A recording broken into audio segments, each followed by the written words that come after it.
In Mr. Turner class, we've been learning a lot from the beginning to the year to now.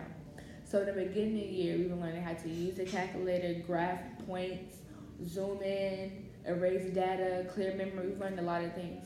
So presently, we're now learning how to solve equations by elimination, solve step equation by elimination systems. And so by doing that, you basically take two equations, and then, for instance, one equation could have 6x plus 4y equals negative something, or it can have something positive for the value. So to solve for y, you need to add both of those equations together. And then when you get the y value, solve for x, you just substitute your y value into one of the equations to solve for x. Then when you get x and y, you both put them in a comma, in parentheses to make a point, like you're graphing something.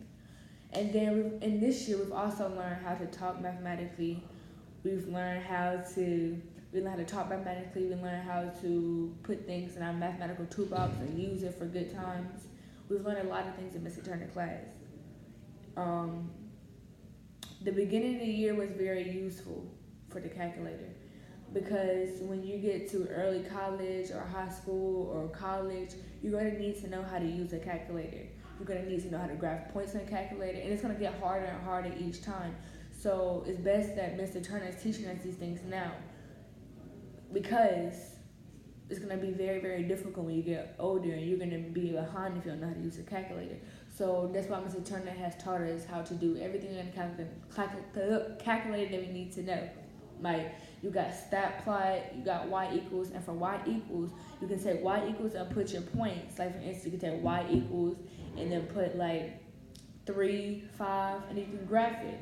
3 as the x value and 5 as the y value, and you can graph it, and then you can zoom in on a point so you can be able to see it. So it's best to know what you're doing with the calculator, and best to know how to use math, because math will take you a very long way.